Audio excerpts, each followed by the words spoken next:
Spoštovane gledalke, dragi gledalci, dobrodošli nazaj v oddajo Faktor. Pogovarjamo se o političnih strankah, z menoj pa sta Matej Lahovnik in Sebastijan Jeretič. Na koncu, pred koncem prvega dela smo govorili o nekaterih slabostih Dejana Židana. Ampak zdaj, kaj pa je recimo prednost Marjana Šarca pred Dejanom Židanom pri zasedanju tega prostora na levi sredini? Jaz mislim, da je ključna beseda, ki jo je uporabil Matej, zamujanje. Torej, SD ima že vsaj pol mandata odprto avtocesto do prevlade v levici, po drugi strani je pa tudi Šarec po nepotrebnem zdaj zamudil nekaj tednov. Jaz mislim, da bi on moral takoj tisti ponedeljek po drugem krogu predsedniških volitev nadaljevati v istem ritmu, da bi lahko ujel tisti polni potencial, ki ga mogoče ima. Tako da z današnjega vidika, če gledam, bi še vedno rekel, da so favoriti za prevlado socialni demokrati, če bodo rešili nekaj izzivov.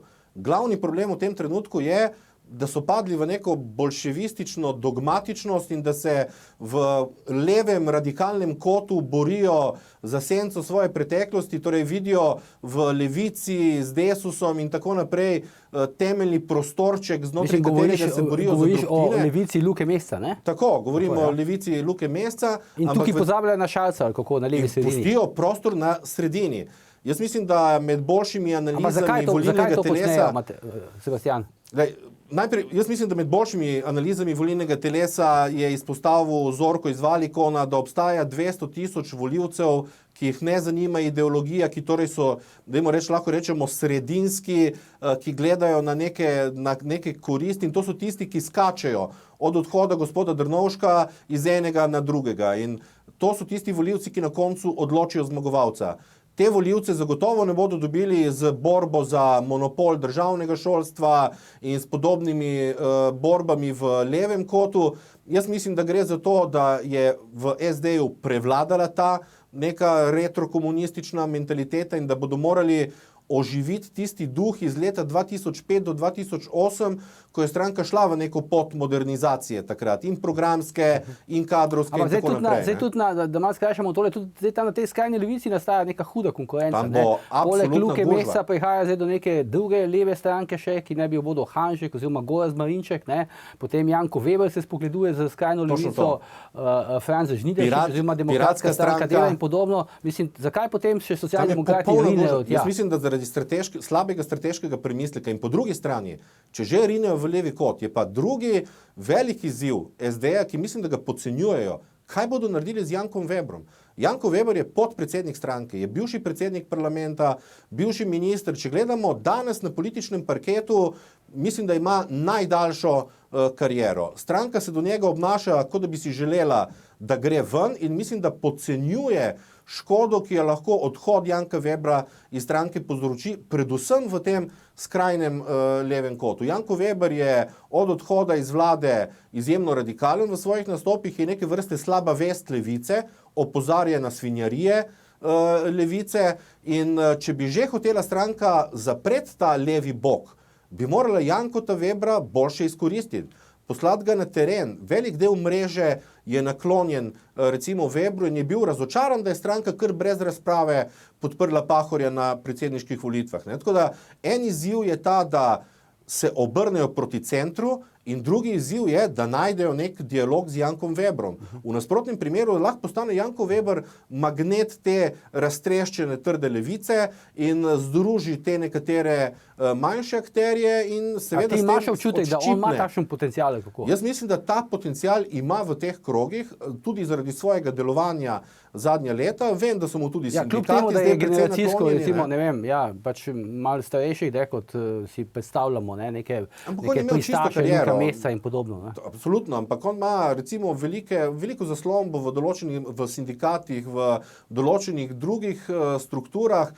Tudi tisti njegov odhod iz vlade, mislim, da je bil krivičen. Jaz mislim, da s tem, da je naročil analizo, kaj pomeni privatizacija Telekoma za kritično infrastrukturo Slovenske vojske, ni naredil nič narobe. Naredil je pravzaprav nujno sodelavcev, zadevo.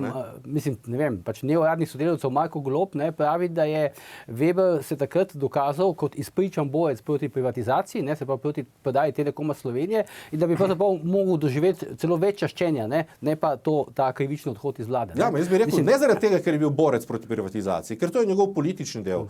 On je naredil upravičeno eno potezo. Velik del kritične infrastrukture je popolnoma nerazčiščen. Ne Telekom, ne obrambno ministrstvo nimajo v knjigah razčiščene določene zadeve. Skratka, gre za neko delo, ki ga je treba opraviti. Ne? Matej in Sebastian obadva, kdo pa po vajnem mnenju zdaj vleče te ključne strateške odločitve v štabo Marjana Šarca?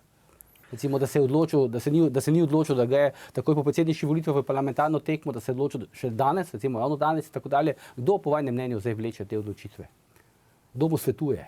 Ja, jaz mislim, da se zdi zaenkrat, da bolj stihijsko po občutku te stvari pelje, ker če bi jih bolj načrtno, bi verjetno imel že razdelan vse svoje aktivnosti do volitev. Mislim, ker sprašujem zaradi tega, ker pač velja neko tolmačenje, da recimo Milan Kučan je s prihodom na kongres Mladega foruma pokazal javno, da se še ni odločil, komu bo dal svoj glas, recimo ali Marjanu Šarcu ali Dejanu Židanu oziroma SD. Jaz mislim, da za naslednje volitve ne bo pomembno, koga bo volil ali podprl Milan Kučan. Volil se mislil figurativno, podprl. Ja, tako. Že to, da gre na kongres Mladega foruma, ki je daleč od tistega vpliva, ki ga je imel pred 10 leti, da gre na, se pravi, nek drugo, tretji razredni dogodek stranke, kaže na to, da je izgubil precej svojega vpliva, tudi politične presoje, kdaj in kako naj se uglasi, kdaj je to primerno, kdaj ne.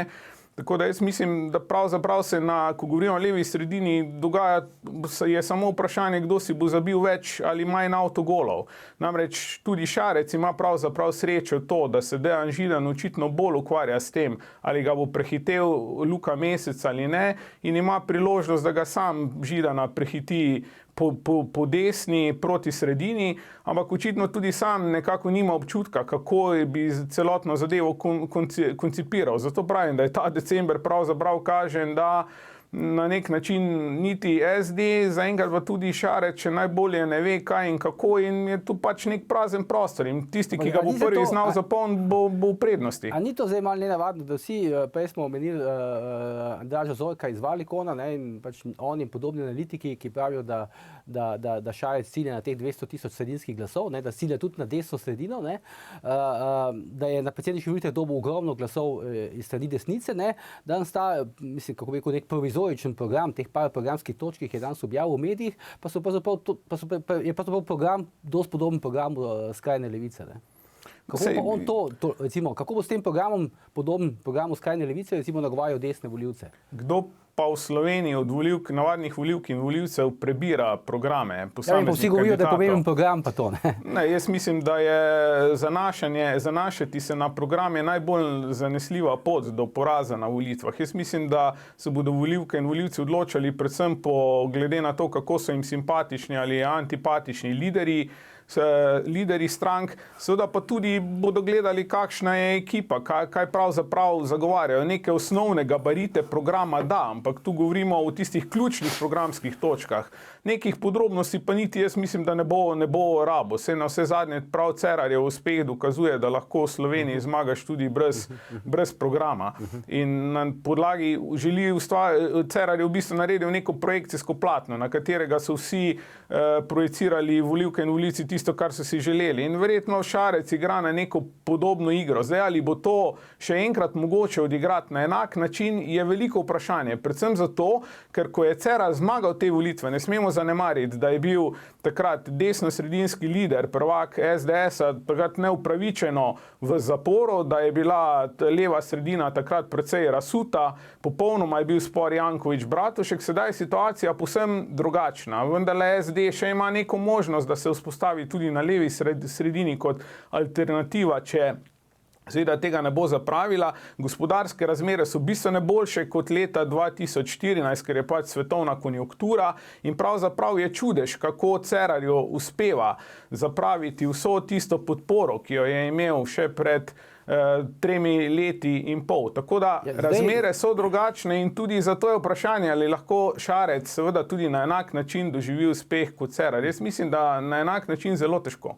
Zdaj, če smo prišli na Cerarja, prosti Sebastian, če si mislil kaj povedati, ampak se bo priložnost. Čisto na kratko, če lahko, samo čisto na kratko, tistih 200.000 volivcev, o katerih govorimo, oni se odločijo na koncu in odločijo se ali za zmagovalca ali za abstinenco, kar pomeni, da jih je težko vnaprej dobiti. Kar se tiče programa, se strinjam z Matejem, program je pomemben za mnenjske voditelje, da nas prepriča, da lepo govorimo o kandidatih potem recimo naprej. Ampak temeljna prednost SD-ja v tem trenutku je predvsem infrastruktura in tradicija in to, da očitno Šarec nima strategov odzadaj, očitno ga Murgle torej niso naredile in sproducirale, ampak so izkoristili njegovo kandidaturo, da poskusijo škoditi Pahorju, kolikor se da na predsedniških volitvah in mislim, da bo na koncu ostal v neki praznini in da bo daleč od tistega potencijala, ki ga je recimo imel, če bi dejansko imel za sabo neke stratege. Ampak zdaj, prišli smo zdaj do Mira Cerarja oziroma stranke Modernega centra, tukaj se pa zdaj dogajajo zelo zanimive stvari. Zdaj vidimo v medijih, praktično nihče več od mnenjskih voditeljev ali pa recimo novinarjev in tako dalje ne daje kakšnega posebnega pomena več osebno Miru Cerarju. Zdaj se zdi, da se veliko več ukvarjajo z Milanom Brglezom, zadnjič je imel velik intervju v časopisu Večer, ki se je pravzaprav na nek način prodajal, tržil, kot da bi bil na neki politični dražbi, kje bo na koncu pristal junija prihodnje leto na volitvah. Po drugi strani pa vidimo nek plaz poskusov odhoda vodilnih politikov sedanje vlade na listi SMC ali v tujino ali na neka direktorska mesta, vidna direktorska mesta v Sloveniji. Tako da pravzaprav se je začela nek popoln usip kadrovski stranke Mira Cerarja. Ekipi postaja jasno, da je konec zgodbe. Hkrati sam še to dodam, veliko ljudi mi zadnji čas govori, da sploh ni več nujno, da bo ta stranka sploh še prišla v državni zbor.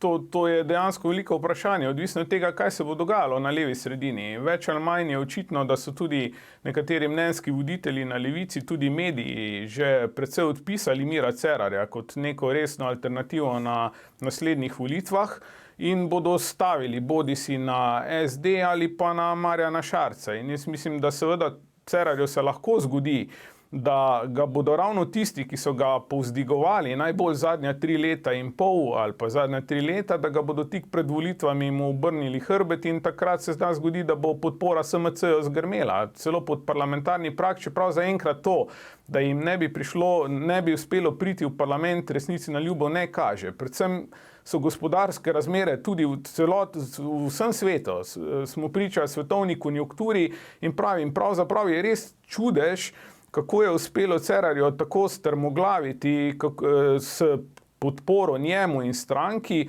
v teh razmerah, ko so gospodarske razmere resnično bolj ugodne kot kadarkoli prej. Govorimo o mednarodnem ekonomskem okolju, seveda. Sebastian? Se strinjam, torej zelo težko je sicer, da bi padli pod prag, res bi se morala neka divja dinamika zgoditi, vsekakor bodo postali pa stranski igralec. In ta, dajmo reči, duel Brglez-Cerar, jaz izjemno cenim gospoda Brgleza in kolikor ga poznam in poznam njegovo korektnost in lojalnost do stranke, on ne bo pred volitvami odhajal drugam, ampak po volitvah sem pa prepričan, da bo probal štartati na prevzem stranke, ne glede na to, kakšen bo rezultat, ker nikakor ne bo takšen, da bi Cerar lahko nadaljeval. Pa v čem je zdaj sploh ta fenomen Brgleza? Ampak jaz res zadnjič tisti intervju, daljši intervju Večeru sem razumel, meni je bilo nenavadno, da nek podpredsednik stranke sam postavlja pod vprašaj, ali se bo stranka sploh uspela uvrstiti v državni zbor, potem sam veliko besed je namenil temu, da bi mogoče dejansko šel v kakšno stranko, razmišljal o ustanovitvi nove stranke in podobno. To je precej nenavadno za nekega podpredsednika stranke. Jaz moram reči, da o tem na glas razmišlja. Jaz sem tisti intervju bral med vrsticami tako, kot da se je Brglez postavil na trg in dejansko dal na razpolago tudi drugim strankam na levi sredini, posebej tisti, ki bi imela možnost prevzeti primat. Kajti bil je nenavadno kritičen do premijera, do svoje lastne stranke pravzaprav in tako da to si jaz ne bi stavil, jaz ne bi upal trditi, da ne bo prestopil pred volitvami v kakšno drugo stranko ali na listo, ki bo precej bolje kazalo. Predvsem tja, kjer bodo imeli možnost prevzeti primat. V tem trenutku kaže, da bo tukaj boj med SD in Šarcem. Govorim na levi sredini. Ampak Dejan Židan je že rekel, da oni pač prišlekov nekako ne potrebujejo. Ja, ta izjava se mi zdi precej nenavadna v luči tega, da je dobro, da ustvariš da si gravitacijska točka. Skratka, vsi prestopajo tja, kjer vidijo nek potencial. In SD je leta 2008 zmagala tudi po zaslugi tistih prestopov, tistih lastovk in podobnega, tega učinka. Skratka, povprečen volivec, ko vidi, kam gredo poslanci, komu sledijo, ga tistega hitro prepoznajo kot vodja. In če kaj velja pred volitvami, tako na levi in kot desni sredini velja načelo the winner takes it all. To pomeni, da se levosredinski in desnosredinski glasovi skoncentrirajo tako na levem in desnem polu pri stranki, ki ima možnost doseči relativno zmago. Kako pa mislite, da javnost sprejema te kandidature zdaj vidnih politikov SMC v tujino, recimo Gorana Klemenčiča, Maja Makovec-Brenčič, pa Jure Leben je bil kandidat za Luko Koper in podobno? No, sej, jaz imam občutek, da pravzaprav mediji temu namenjajo nenavadno malo pozornosti. Kaj ti vemo, ko je šlo za Alenko Bratušek? Jih tolerirajo, ne?